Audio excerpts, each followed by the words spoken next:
also known as CART. Anyone who would like to access this service should send an email to the RTD board office at rtd.boardoffice@rtddenver.com, and a link will be provided. Additionally, the CART transcript can be automatically translated into Spanish for anyone who would like to access a live transcript of the meeting in Spanish. A live stream of this meeting is also available via RTD's YouTube page. I would now like to call the roll for the committee members. Director Vince Busick. Here. Director Lynn Geisinger. Here. Vice Chair Chris Guchenritter. Here. Director Matt Larson. Here. Thank you. Director Chris Nicholson. Present. Director Peggy Catlin. Here. And I am Chair Guzman. I am also here. We have the full committee. And I also see joining us today is Director Patrick O'Keefe. And I do not see anybody else. Can somebody confirm, just in case I'm missing somebody on my screen? That's correct. Great. Thank you so much for joining us. The public comment section is next. I would like to open public comment to anyone who would like to address the committee regarding any topic listed in the published meeting agenda for the current and immediately preceding month. If you wish to speak and have not already done so, please either raise your hand virtually or press *9 on your phone. During this time, the committee will not offer any direct comments or responses. However, if you'd like to be contacted regarding your public comment, please email the RTD board office at rtd.boardoffice@rtd-denver.com. I do not see any raised hands on the meeting. Are there any raised hands by phone? Mr. Kroll? Committee Chair Guzman, this is Jack Kroll, Executive Manager of the Board Office. We do have one individual who has raised their hand, and that is Paolo Solorzano. All right, staff will unmute you when it's your turn to speak. If you are dialed in, press *6 to toggle your mute settings. Please bear in mind that by participating in this process, you are being recorded. If you do not wish to be recorded, then your comments will need to be submitted in writing. Comments can be submitted to the board office at the following address: rtd.directors@rtd-denver.com. Speakers should begin their remarks by stating their names, and each speaker will have 3 minutes to speak. Our first speaker is Paolo Solorzano. If you would please state your name, then you may proceed. Yeah, hi, this is Paolo Solorzano from the RTD Writers Alliance. Sorry, I just sent an email to the board, but I deleted most of it on my phone on accident, so I just resent with the data, or I'm sorry, with the info I had. But I'm calling about, I called in a lot about the real-time systems. I'm calling the performance committee because this is adding to the public trust in RTD, just being able to track trains, during any time, but especially during the last few years. And yeah, I have been calling about this for 6 years. I continue to say that because I do, as an advocate, I see that RTD probably is not doing as much as it could to check these systems, but that's my opinion. But right now I'm asking specifically again about the A line. I did not include that in my email. I was trying to, I forgot, I deleted that. All right, I messed up, I deleted. But the A, B, and G lines on the next right have been untrackable since January 8th. I know I brought it up a few times. I heard, second quarter of this year it would be fixed or we get more info. And then now I know that it might be on the work plan for operations committee. But I'm just wondering what is going on? Do you guys know yet? Is this going to be open? Is the system, especially the A line, is that going to be open again to more issues like this when it's patched up or whatever's happening? And I think we do, as a public, we do deserve to know this because it's just the A line, and I don't think anything else needs to be said about that. And people are noticing. My dad just took an international flight. He came back and was stranded out there for an hour. He doesn't take the A line very much. Also, I'm wondering, I'm sorry, I don't know what my time is, but I was wondering about the how RTD is tracking these trains. So I'm wondering if there are two different systems tracking, like for example, let's just say the A line. And for example, it's been untrackable on the next ride for almost 2 months.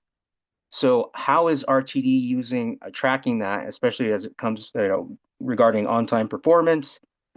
Are there two separate systems?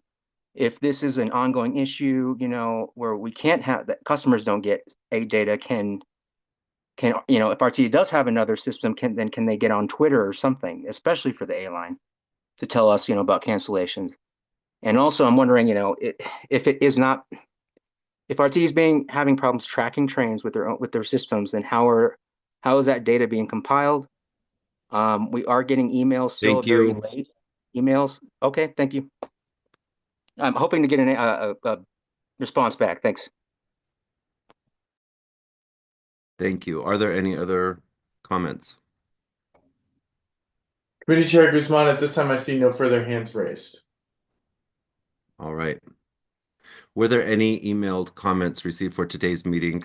Mr. Polorzano said that he just sent something, but I didn't see anything in email before we logged in.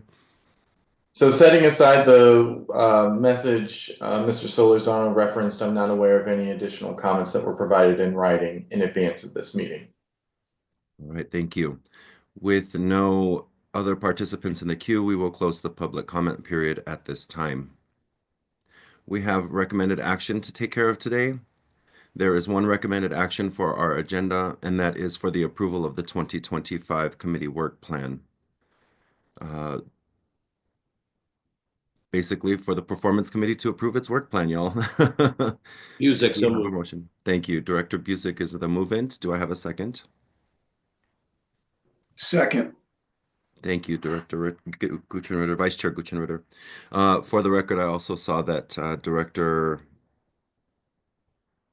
where'd she go? I'm Oh. actually here still. I don't know how I disappeared, but I'm here. Okay.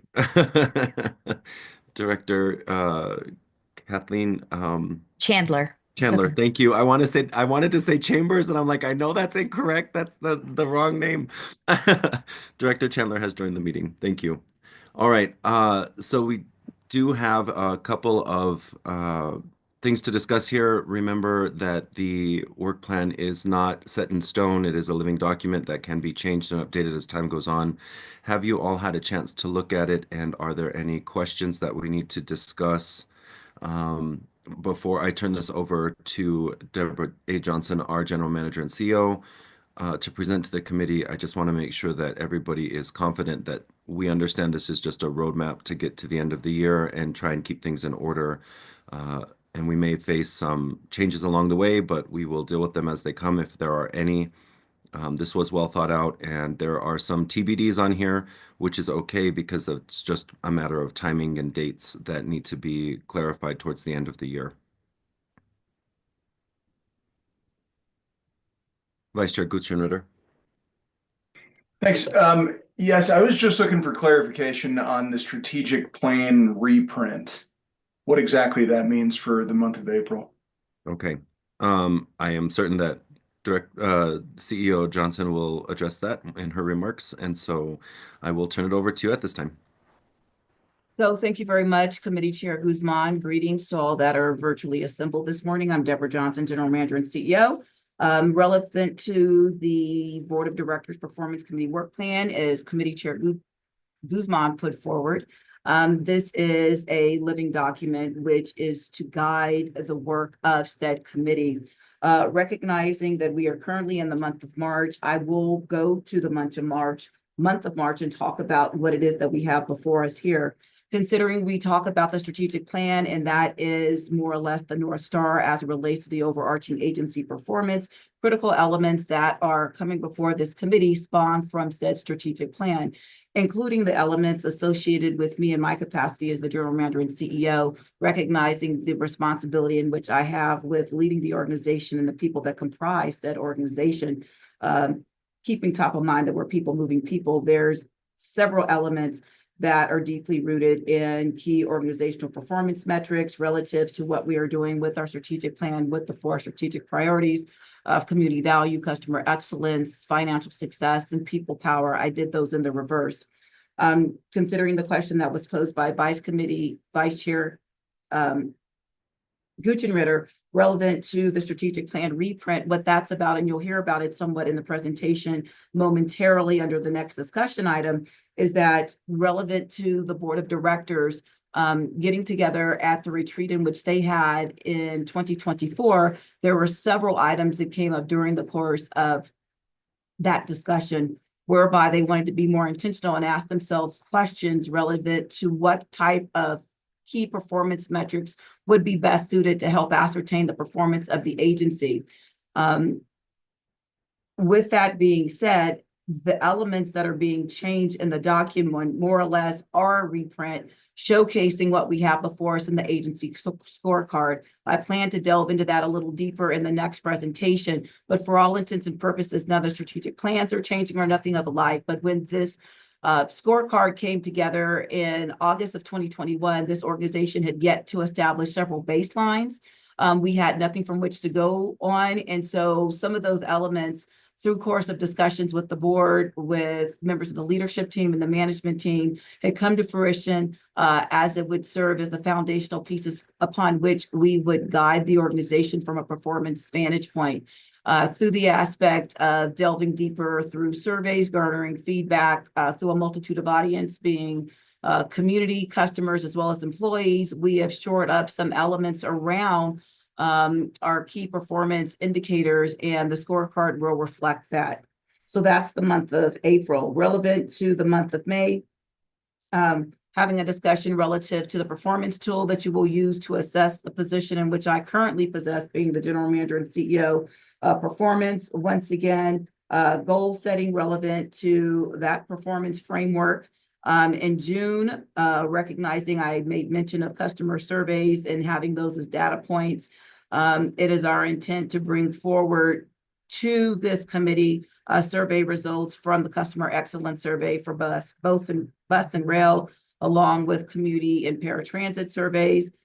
Again, a discussion item relevant to the appraisal tool for the general manager and CEO position, and then survey results relevant to the employee survey, and then another quarterly performance conversation, which will not be held in the public session, but in an executive session.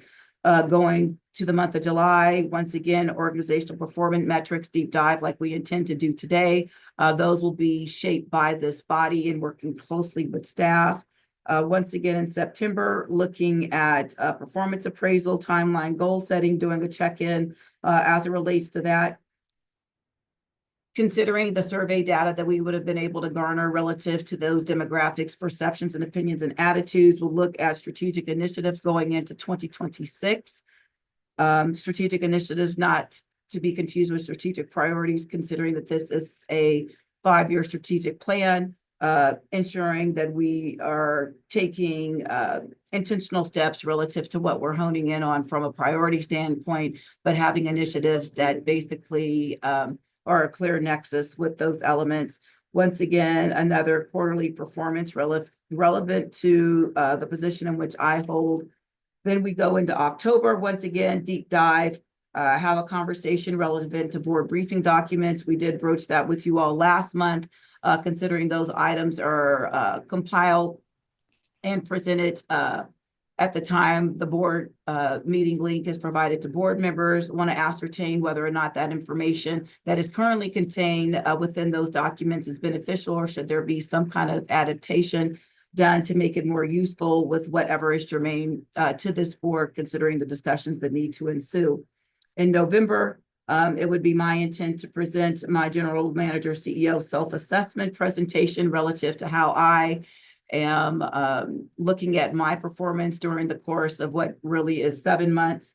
And then basically it's on this agenda. I think this is a workable item too.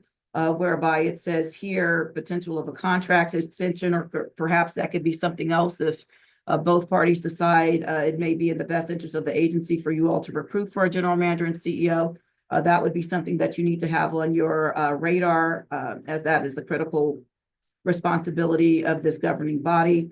Once again, rounding out in December, relative to the performance appraisal for the position in which I hold, us having a discussion in and around there. It does say executive session regarding the general manager CEO goals. I know there's additional work that needs to be done on there, so I consider that to be an evergreen topic.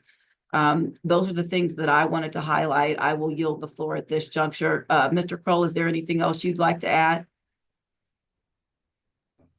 No, not at this time. I think you covered everything really well. I will say one quick thing, actually. Unlike your other work plans for your other committees, the end of the year tends to get very, very busy for the performance committee. So as you all plan your work for this year, know that the end of the year often contains a lot of conversations around the performance appraisal and goal setting for the subsequent year. All right, thank you. So we have everything laid out here. I am aware, as all of you are, that there is a pending conversation coming to us from a work group committee that Chair Bouquet has advised on. And so we have not yet received any information from those directors. We will bring them in as work product is available for us to continue discussing, and it may at some point change the flow of the work plan in regards to how we time the setting of goals and have those discussions. However, I don't have anything to go off of right now, and so I am going to stick with our regular routine at this point, if that is acceptable to everybody. Any other questions or comments that need to be brought to the fore, something that we may have missed, any information or feedback I need to be aware of?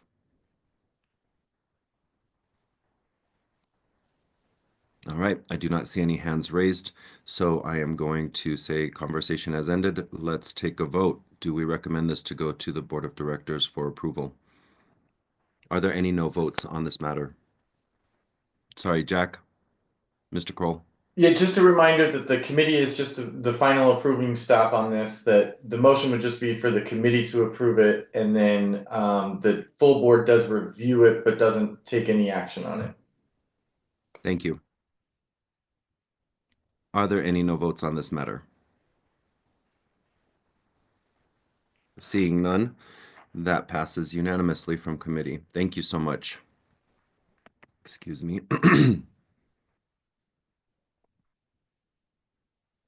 All right, we have one discussion item on the agenda this morning. That is an item for a deep dive into our customer excellence data. Using key organizational performance metrics from Q1 2025 in depth, we would like to ask General Manager and CEO Johnson, as well as John McKay, the Executive Business Partner, to present this item. The floor is yours. Thank you very much, Mr. Chair. And Mr. McKay is in process of bringing up the presentation for this discussion. So while he is doing that, I will take the opportunity as a gentle reminder to orient this body it's relevant to the conversation regarding the strategic plan. By way of background, in August of 2021, via special board meeting, the Board of Directors adopted this 5-year strategic plan, recognizing that the agency collectively did not have a North Star. In doing so, one thing was for certain as relates to the agency performance, it was very critical that we understood how we were tracking the performance. As we all know, it's difficult to manage what you can't measure. And keeping in mind during the course of my entree into this organization with the role that I currently possess, there are a lot of elements in which we weren't available of and did not have at our disposal. More or less, we were information rich, but data poor. And so recognizing during the board retreat in 2024, there were questions that were posed to this body, and I would like to acknowledge the efforts that were put forward by immediate past board chair Eric Davidson and immediate past committee chair Peggy Catlin. It basically, as you can see before you, centered around how is RTD meeting customer needs and how is RTD creating a welcoming transit environment. And so as we look at this slide before you, there's critical elements that sought to answer those questions. And so when we look at customer satisfaction, for instance, we wanted to garner a better understanding of the percentage of the customer population who agreed or strongly agreed that they were satisfied with RTD. And then as we talk about on-time performance, to the average person that takes our system doesn't realize when we track that information and we submit that to the National Transit Database, that is a product from the Federal Transit Administration, that actual on-time performance means a minute early or up to 5 minutes late. We recognize that it is very important for us to gauge that as we move forward. Keeping in mind the customer impressions of personal security while aboard vehicles is critically important.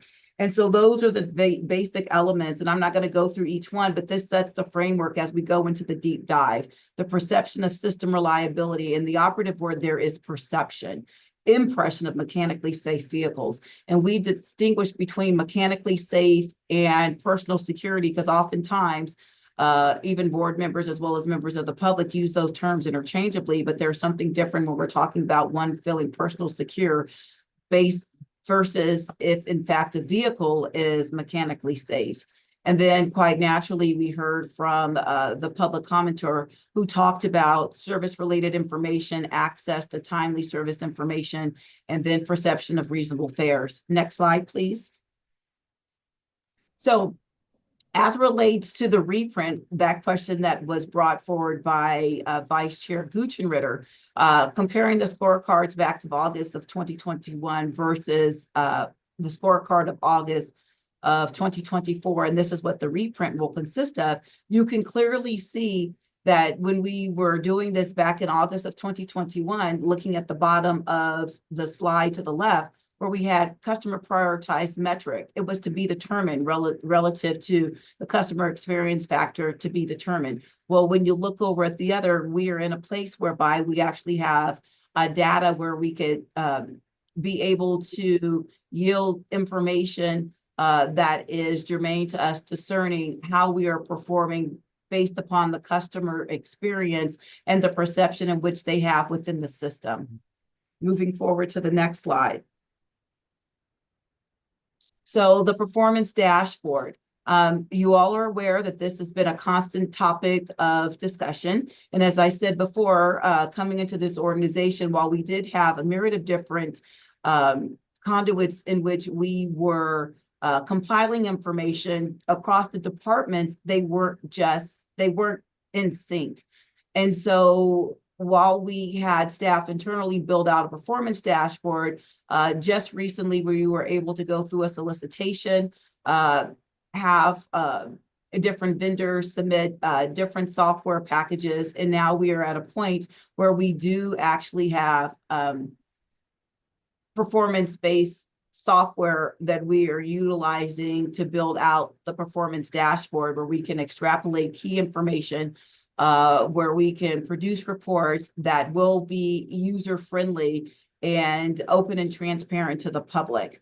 John McKay can speak more specifically about the timeline associated with that, but I wanted to acknowledge his efforts, that of his staff, as well as communications and engagement staff as well, and those data managers across the departments as we've been leaning in, putting forth key performance indicators and looking at outputs and key results, which is very germane to what we're doing, so we can see how we are actually performing. Oftentimes we didn't have the rules of engagement and the goalposts kept moving, but now I believe we are steady and we all have the same uniforms on and understand which sport that we're playing. Next slide. I will now yield the floor to John McKay to take us through the customer excellence trends, keeping in mind that this subject came forward last month when we were asking board members what they were interested in, to delving a little deeper into in reference to the agency performance. There are members of the leadership team that are assembled this morning as well on this call. So there's all hands on deck as we talk about what we're doing. So with that, Mr. McKay, I will now yield the floor to you, sir. Very much. Thank you to Chair Guzman.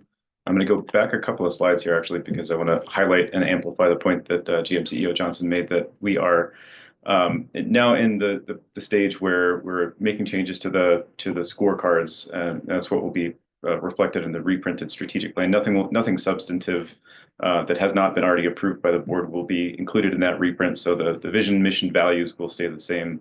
The strategic priorities will stay the same. The scorecard will be the same one that was adopted by the board in October of 2024, based on conversations that came out of the retreat in February of 2024. So, but as you see, as she mentioned before, so there were metrics that we didn't have established in 2021 as an agency that are now fleshed out in 2024 and beyond.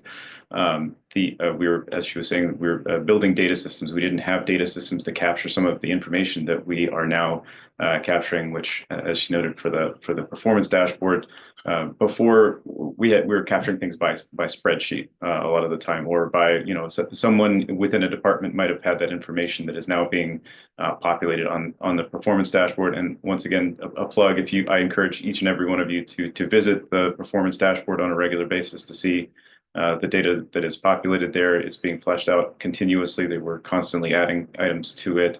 We are getting our ground game better and better each month in terms of reporting on data, which is now supported by a piece of software, as GM CEO Johnson mentioned, that will just put us in better capability of being able to track what we're doing as an agency better. So moving forward to the scorecard itself, I mentioned this previously in a conversation with a couple of directors that 2021 was the first year in which we started doing surveying for related directly to our current strategic plan. And as you see the column here, these scores are pretty good.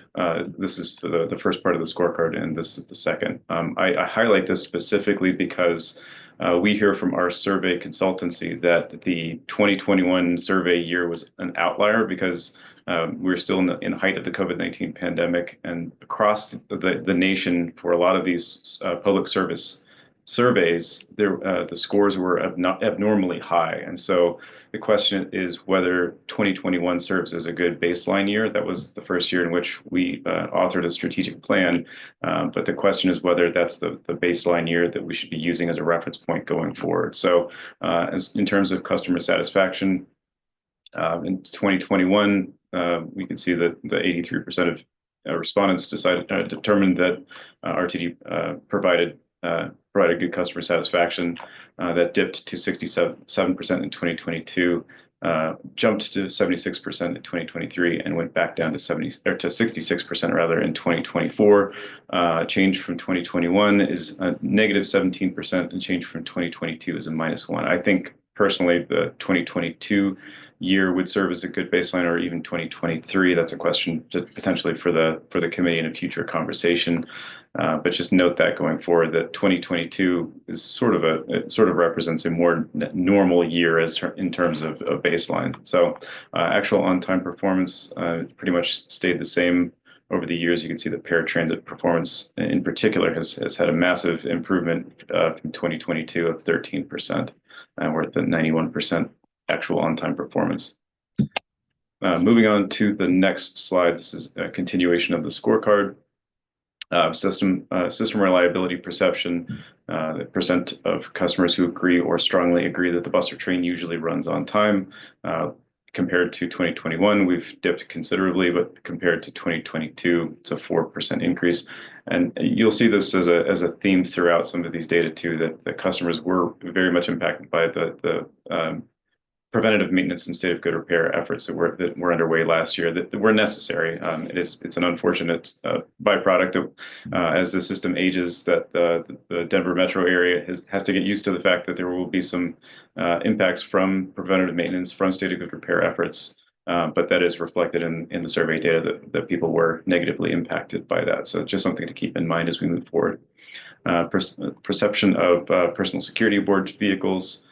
Compared to 2021, the current year is negative 20%, which is not great, but compared to 2022, which was a year we saw tremendous efforts being put into keeping a welcoming transit environment for the system. We can see that these efforts, if compared to 2022, were significantly higher, 33% higher, and 62% of individuals overall feel that they are personally secure while riding RTD services. We'll flash forward to the later in the presentation. We'll talk about RTD and compare it to national averages for transit providers, and RTD is significantly higher than a lot of our other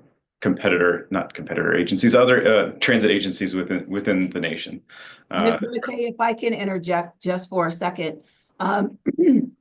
I do want to share, just for everybody's edification, considering what we both spoke about relative to 2021. As you know, we were in the midst of the pandemic, and considering that we did baseline information gathering, these percentages are higher due to the fact we think in conferring with our third party data collector, as well is there were limited people in and around the system, and those that were utilizing the system seemed to be in a place where they were quite appreciative of having a means of public transport or access to services just in general. And not to mention that often during those times, as we look at those that were utilizing the systems, these were individuals that had essential jobs in which they needed to get to. So that's an important element and another factor why we are looking at 2022 that more or less gave a snapshot in time relative to us crawling out of the pandemic, I would say. And then also, I do notice that Director Larson's hand has been up. I would ask the committee chair if it would be more advantageous if we could go through the presentation. We have slide numbers on said slides, and then we could fill questions so we can ensure we get through the presentation, if that would be amenable to those that are comprised. Committee Chair Guzman?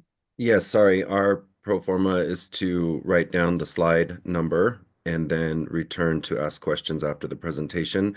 But I did see his hand go up, and I was just waiting for a pause to be able to say that very same thing. So Okay. we will take your question first, Director Larson, as soon as they are done with the presentation. Just note the slide that you want reference to so that you can call it back up. Thank you. Yeah, I can't actually see the slide number. It's sort of cut off at the bottom. Was it the But first? it's set. Yeah, it's 7, I guess. I can sort of see the top. Okay. All right. Thank you. John, the floor is yours, sir. Thanks. Thank you very much.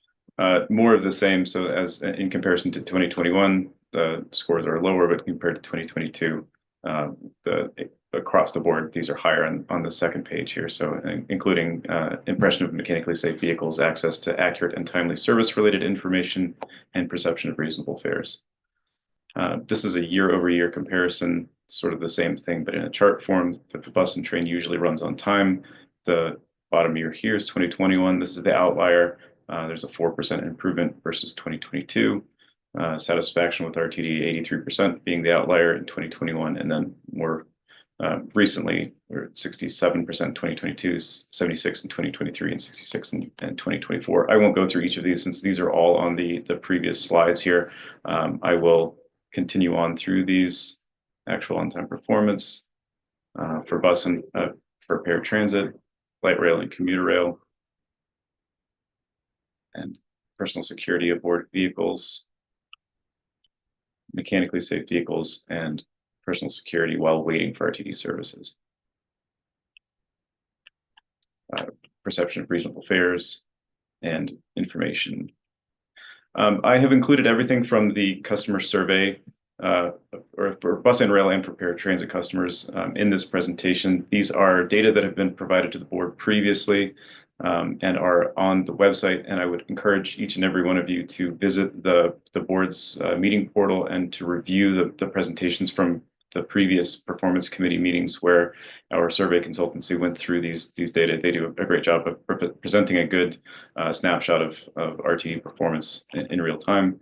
But just as a reference point, 2024 is the year obviously in which we did preventative maintenance and state of good repair activities. The overall satisfaction with with RTD dropped a little bit, actually. So in 2024, 26% of people were very satisfied with RTD services for bus, and 42% were satisfied. Compared to 2023, 22% were very satisfied, 54% were satisfied. So just a slight drop in that, but as compared to national averages, RTD is still performing above the norm. Moving forward to rail satisfaction, the combined rail satisfaction is 25% for very satisfied in 2024. In 2023, the combined is 30, so a 5% drop in very satisfied customers. And then 48% in 2023 for satisfaction compared to 38% in satisfaction in 2024. So a 10% drop there. Still compared to national averages, RTD is right in line with the national averages, 3% higher for satisfied, 1% higher for very satisfied, and are about the same in terms of dissatisfied and very dissatisfied. Moving forward to the Net Promoter Score, and I won't dwell long on this, but I will just highlight a couple of things. Net Promoter Score is a ratio of promoters minus detractors. A promoter is someone who would rate RTD on 9 or 10 on the question of how likely are you to recommend riding an RTD bus or train to a friend or neighbor, whereas a detractor is anyone who would rate it from 0 to 6. 7s and 8s are not counted in the score. They're essentially passives, and they don't particularly have a particularly high or low favor of RTD. So moving forward to customer NPS, this is the combined NPS for all services. And over the last 3 years, we're about stable, so 13. And anything over a 0 is considered good. The closer you get to 100, it's excellent or outstanding. And just a note, these data did come from the 2024 survey, which was conducted in August of this year for bus and rail, and over the summer, I believe it was in the June timeframe for the paratransit survey. For bus NPS, there's a 6-point improvement over 2023 and a significant higher score than the national average. And then for rail, a slight dip of 7 points from 2023, and still comparing to national averages, we're considerably higher. And then by mode, commuter rail took a considerable dip from 2023 to 2024. As we see a little bit later in here, the preventative maintenance and state of good repair efforts actually had a correspondingly high impact on commuter rail customers, despite the fact that commuter rail did not undergo those same efforts as light rail. So we are seeing that our takeaway from this is that an RTD train customer, it doesn't matter whether they ride the commuter rail or the light rail, they are a commuter via one of our rail services. And so an impact on one does have a bearing on the other.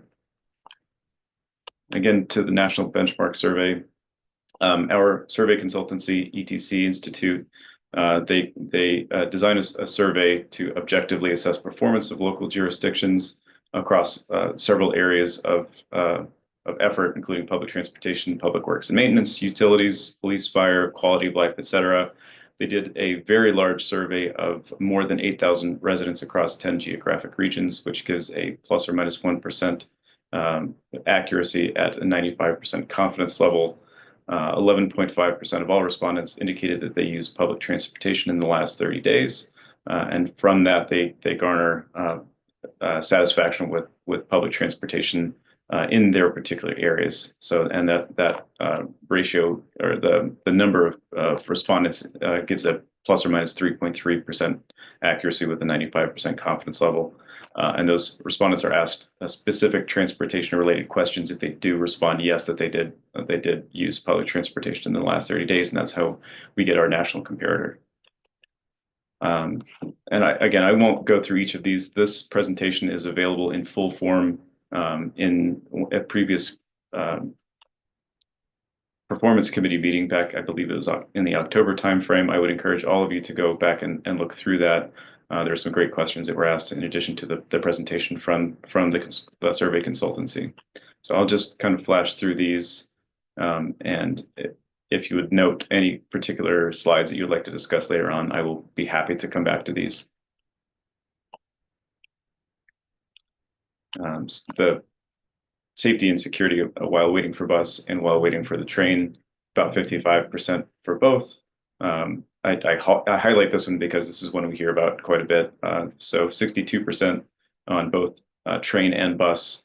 62% of respondents feel that they are safe and secure while on the bus, 55% while waiting. Schedule information,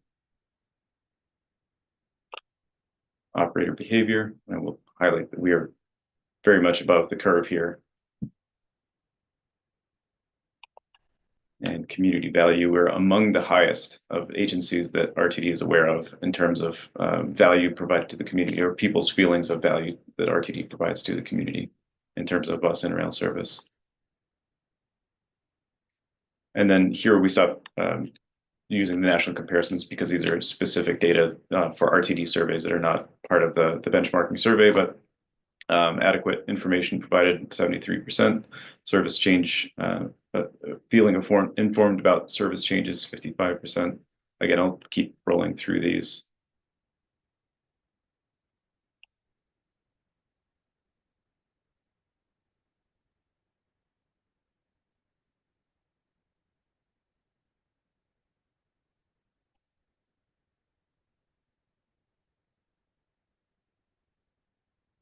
Then the next slide we'll get to is the rail construction impacts.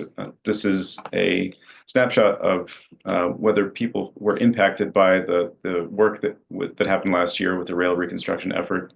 50% felt that there was no impact to them whatsoever, and about 20% felt that this is an actual positive change. So 10% felt that the change was somewhat positive, 9% very positive, which is interesting that people who are riding the bus recognize that these efforts will keep RT's assets in a state of good repair moving forward. So 20% were negatively impacted or somewhat negatively impacted, and 11% were very negatively impacted. And for rail, the numbers are about the same, actually. This is kind of interesting. So combined, 21% felt they were negatively or somewhat negatively impacted, and 15% they were very negatively impacted. With no impact, about 50% of people, and 17% were either somewhat or very affected.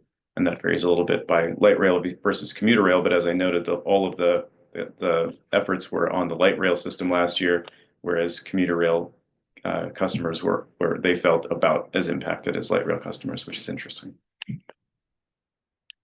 About 26% of people took RTD buses more often as a result of the impacts. 22% have not had to make any adjustments. 14% were walking more often. 10% used rideshare services, and then 8% used a bike or a micro mobility device. And about the same for the light rail and commuter rail. And I have gone over these data again. This is just I included these in this presentation for sake of reference, for ease of reference for the committee. But I think we've just gone over this information in the most recent onboarding for agency performance. So again, I'll skip through some of these. I'll just sort of pause on each slide so that you can take them down if you have particular questions.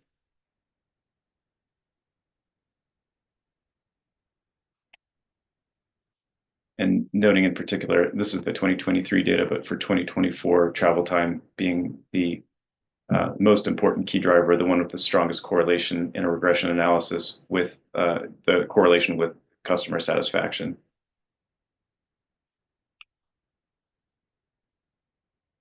Again, in 2023, frequency was the highest or had the strongest correlation. And then travel time in 2024. Again, more than likely related to the state of good repair and preventative maintenance efforts on the light rail system. And commuter rail, 2023, travel time was the most important, and frequency being the most important in 2024. Again, this is, to go over this in about 10 seconds, the mean is here. So the farther to the right, the more important it is to customers, this factor, and then the higher it is, the more satisfied they are with this factor. So you can see that the frequency approaches the mean. It's not quite there yet, but it is very important to people based on how far it is to the right on this diagram. And then for paratransit customers, overall very satisfied with both services, both the traditional Access-a-Ride and the premium supplemental Access on Demand service. And then 2023 as a comparator. And then moving to the next slide, it's easier to see in 2023, both in 2023 and 2024, this appears that customers are very satisfied, but we had a 9% increase year over year from 2023 to 2024, which is interesting given the Access on Demand program and the additional conversation surrounding that. And Net Promoter Score, this is very high for both for Access-a-Ride and for Access on Demand in 2024, 67 points for Access on Demand and 59 for Access-a-Ride. And again, this is a 9-point improvement from 2023 to 2024, indicating very high satisfaction with the service overall. And then key driver, travel time and vehicles arriving within the scheduled window. And this is 2024 for Access-a-Ride, in 2024 for Access on Demand, fare price and travel time being the top two. Moving on to the welcoming transit environment side of things, this is specifically with relation to personal security. These are service calls over the course of 3 years. With the regression analysis, you can see that there's a downward trend line year over year. There are some seasonal peaks, I would say, typically in the colder months. Then over the summertime, it seems to level out a little bit.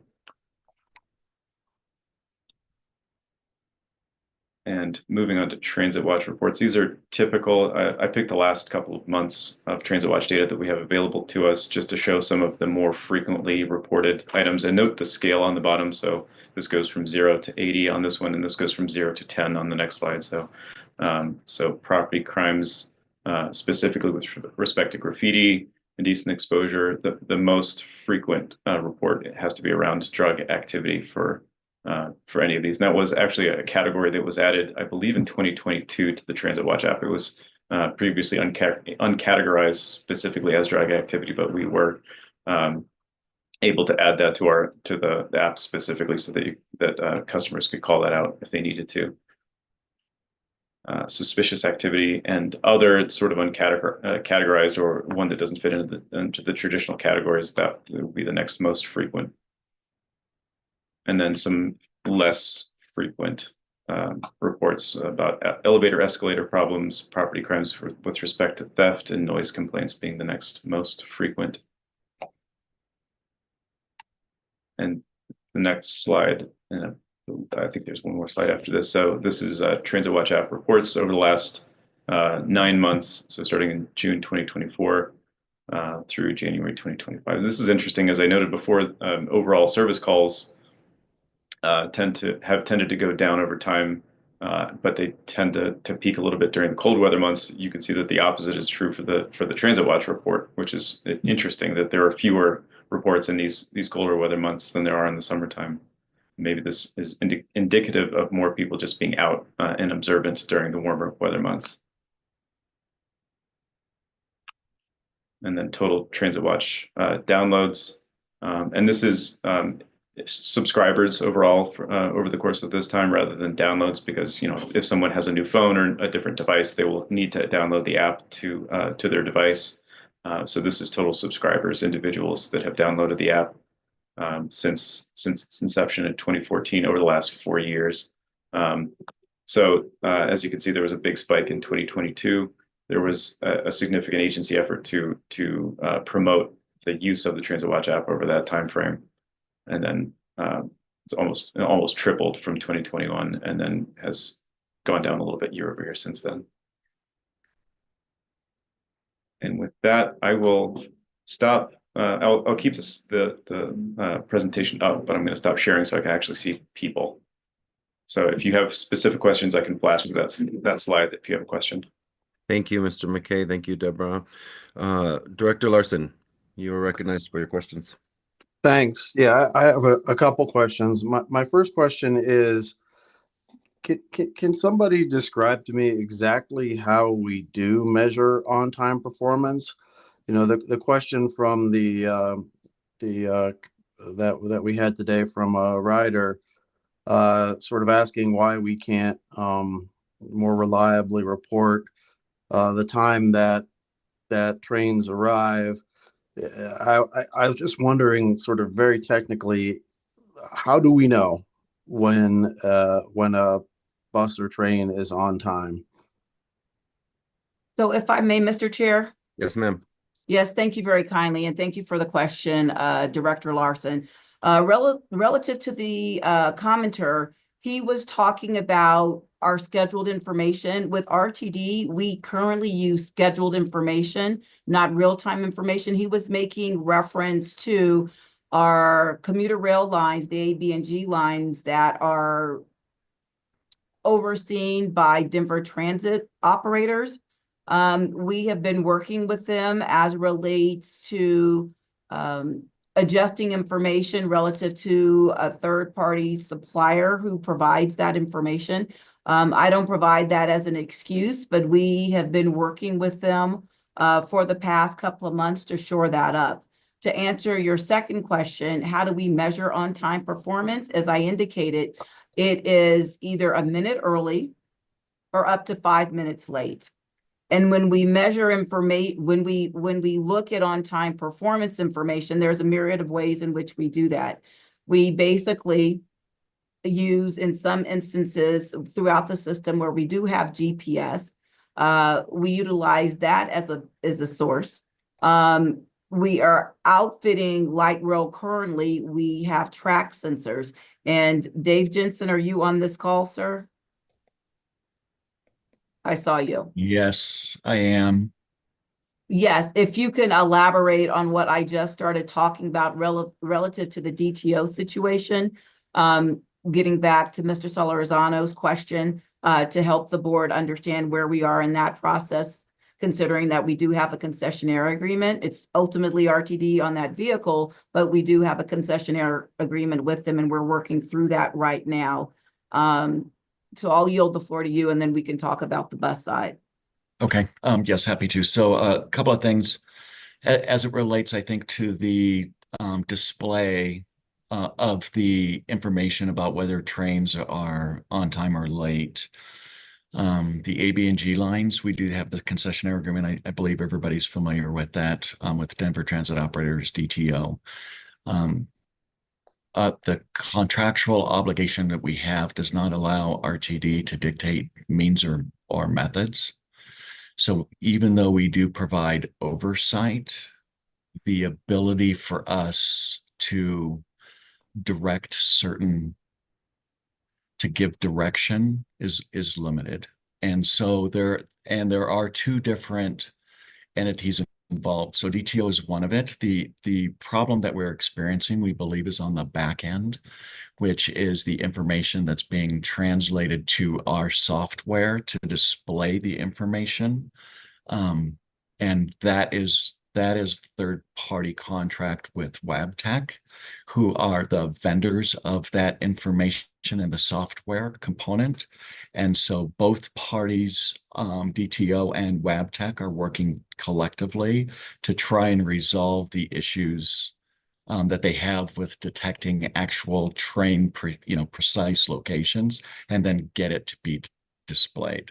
What we're doing internally at RTD is working with both of them to try and get updates and see if there are things that RTD can do to assist in that, and really just staying on them. I would add, as kind of a side note,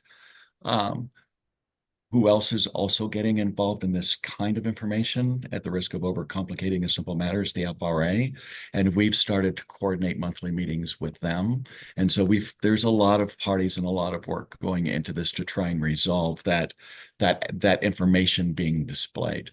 But as it relates to the physical recording of on-time performance and the trains and how we're doing it, to Ms. Johnson's to what she said, that's true. So commuter rail, we are tracking through GPS, and we do have that information. Again, the problem that we're having with our signs is just displaying it. And so we are tracking the on-time performance through GPS. As she indicated, if a train leaves more than a minute early, that's not on time. If a train departs more than 5 minutes late, that's not on time. So we are tracking, calculating that.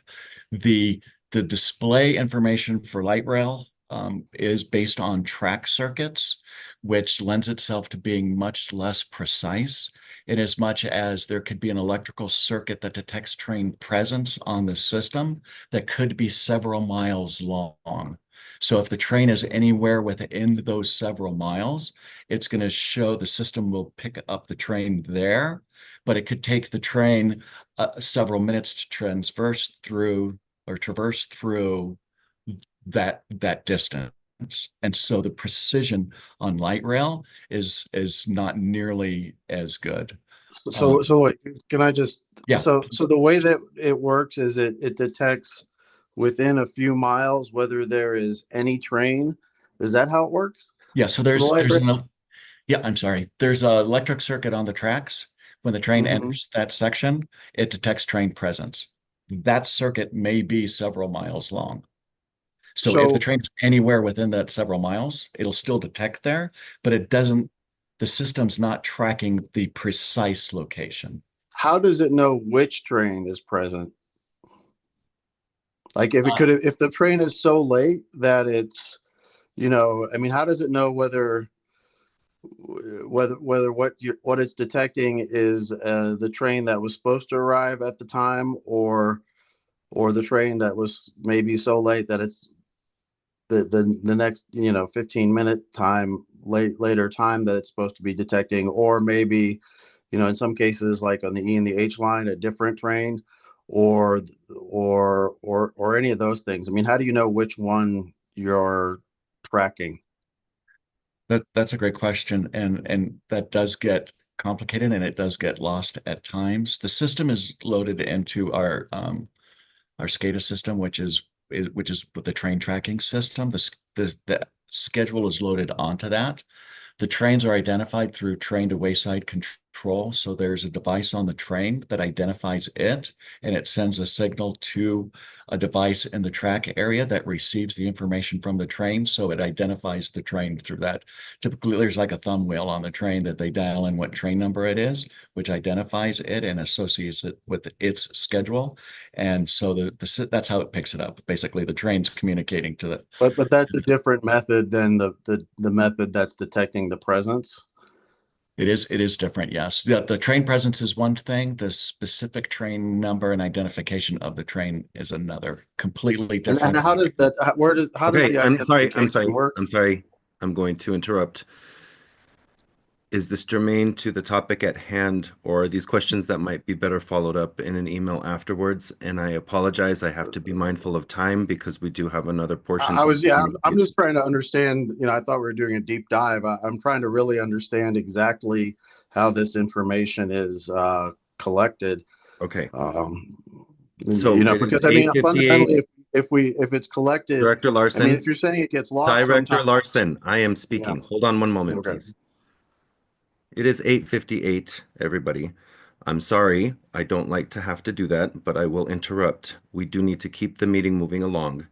This is a bit of a rabbit hole on one section of this conversation. So I might suggest, Director Larson, your questions are valid and important, but we need to maybe have an opportunity for other directors to ask their questions as well. That was about 3 questions. There are 4 hands raised. May I move on to the other directors at this point? Sure. Thank you so much. Director Nicholson, you're recognized. Mr. Chair, if I can, if you Yes. would allow me just to impart some information. I wanted to remind everyone assembled that currently we are preparing a comprehensive presentation that will go before the Operations Safety and Security Committee about real-time tracking. We will go over SCADA, track sensors, GPS, station signage, and mobile applications. That's a commitment I had made when Director Nicholson brought that forward when we were discussing the work plan. So I believe that Director Larson will get a more in-depth understanding of where we are. While this is a deep dive, there's certain elements relative to that information about real-time tracking that will be brought forward. So I just wanted to ensure that everybody knew that. Thank you. I appreciate that. Thank you so much. Director Nicholson, your hand is raised. You're Yes, recognized. thank you. And I appreciate the promotion, GMCO Johnson. I just have a couple of quick questions. The first one, I noticed that none of the community metrics are part of the KPIs. So, we talked about passenger satisfaction and all of that, but there wasn't any of the data from the community surveys as part of the KPIs. And I was hoping you could speak to that, and then I have one other question. That's correct. If I may, Mr. Chair. Please. That's a different deep dive. The community information is part of a different survey. And so that's not information that we were preparing for conversation for this particular committee meeting. Got it. But we do still consider those KPIs for the organization. Yes. Okay. And then the second question is a little technical, but not that about the way you measure this. So you do a nationwide customer survey, or sorry, you do nationwide survey. Hold on. You do a nationwide survey to get the national benchmarks in the data there. So when we see, RTD, and then national, that's done by doing a survey nationally and then saying, here are the 11.5% of people who are transit riders, and then drawing data from those 11.5%. By contrast, the data that we are using for ourselves comes from customer intercepts. Do I have that right so far? Yes, and if I may, Mr. Chair. Please. This is not RTD conducting the survey, so our survey consultancy, ETC Institute, they perform this survey regardless of whether RTD participates in it or not. So they would just do this because other transit agencies and other local municipalities and counties use this data on a regular basis to determine whether their particular services offered are up to snuff as compared to national averages. Got it.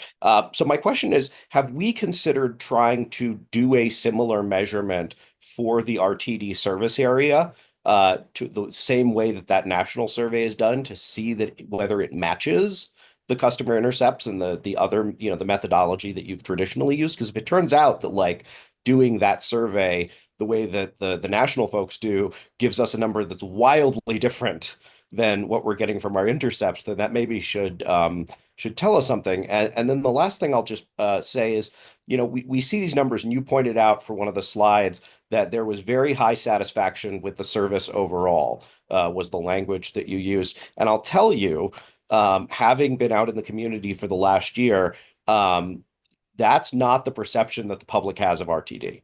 That is not the way that we are viewed by the broad public in the district. And so I'm kind of wondering, can you speak a little bit to the discrepancy there between how it feels as a director to get feedback about RTD and the way that we're seeing numbers in the surveys? I'm sorry, I'm going to interrupt here.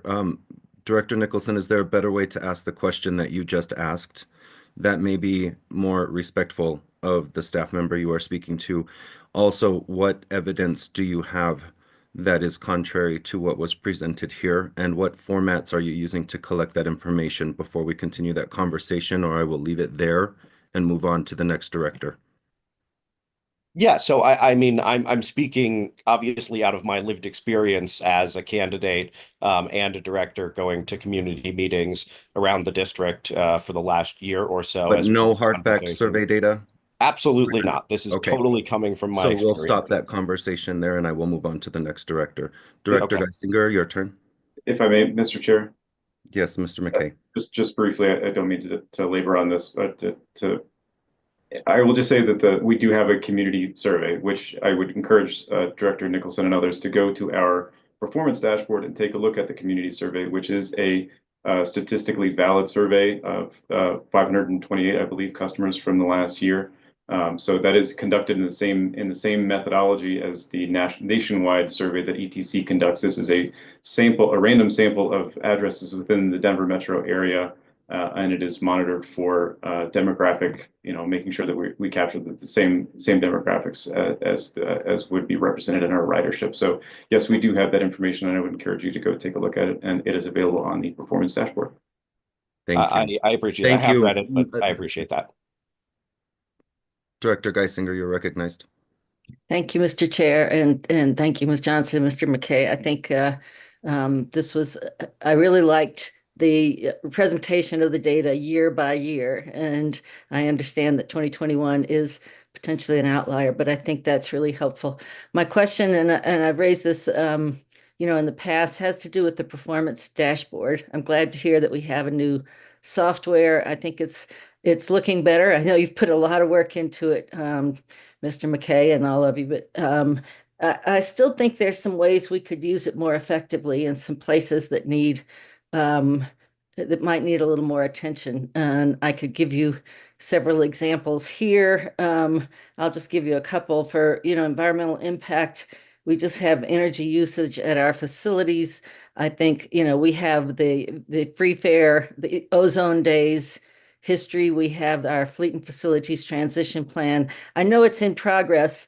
I don't want to get into too deep a dive because I also agree with Director Guzman. We have to be timely. I'd be happy to meet with you and kind of go through some of the concerns. Customer experience, there were links to a long report, and I think the links on a couple of things were not the right page, some things like that.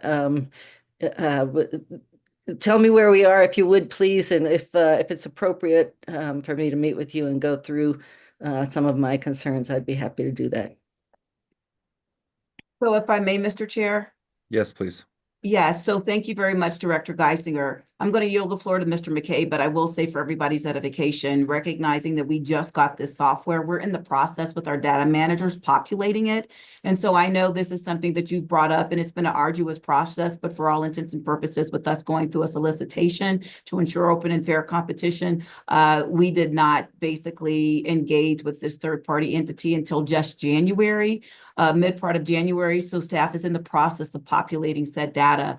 If anything, once we have the opportunity to populate that, it was our intent, or is our intent, to showcase this dashboard and a demonstration element to this body going forward. Mr. McKay can speak more to that timeline so everybody has that opportunity. And once we do that, we are more than happy, if it would please this committee and the committee chair and vice chair, that we could schedule something so everybody could see that, as opposed to just having one board member be able to go through. I think that would help us collectively so we have an understanding of the direction of the committee as a whole, since you all do comprise the performance committee. With that, Mr. McKay, I'll yield the floor to you. Thank you. Thank you very much. Specifically with respect to the environmental impact page, that's being revamped right now by Capital Programs. Before, they had information about total facility energy use based on the software that we use for that. That's called EnerCap. And it could tell you the amount of fossil fuels used for a particular facility, but it doesn't tell you what a good usage or a bad usage is. So we're taking a look at how best to present that data. And right now the Capital Programs team is working on that, in addition to obviously rail reconstruction efforts and other things too. So we're giving them the grace to take a look at what they can do and what data they can populate. As with respect to it's called KPI Fire. It's the new software that we've procured, and we're working through that right now. Ben Celius, who I believe is on this call as well, is steering that. He's very familiar with it. He's in the process right now of building out the data so that it actually aligns with our strategic plan. It does a really good job of matching up the strategic priorities, strategic initiatives, tactics, and individual work efforts or contributions, or we call them projects in the software. So for every single strategic initiative and tactic, we can populate a new project and be able to define what that project is and how it tracks all the way up from individual employee work all the way up to the whole strategic plan writ large. And so this is it's a long process. I can't exactly speak to the timeline, how soon we anticipate it being completely built out.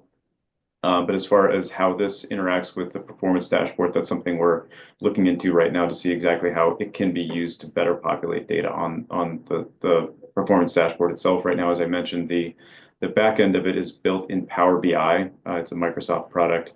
And so right now that's not a dynamic reporting so that if a data manager, somebody who measures on-time performance, let's say, they right now don't just populate that on the website, because if they accidentally entered in an extra character or a different decimal where it shouldn't be, that could throw off the entire scale of something. And so we want to avoid that. We want to have some quality control with respect to the data. So it's not a direct reporting. It's not a dynamic system. It doesn't automatically refresh and update every month.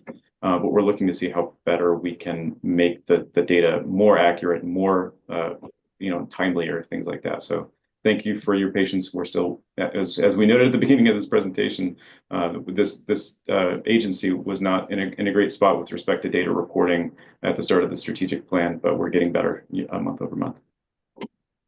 Thank you very much.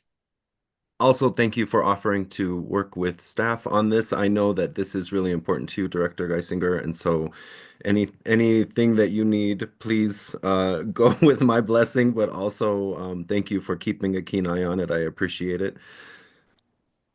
Thanks. Does that satisfy everything for this portion of our meeting? We do have another portion we need to move into.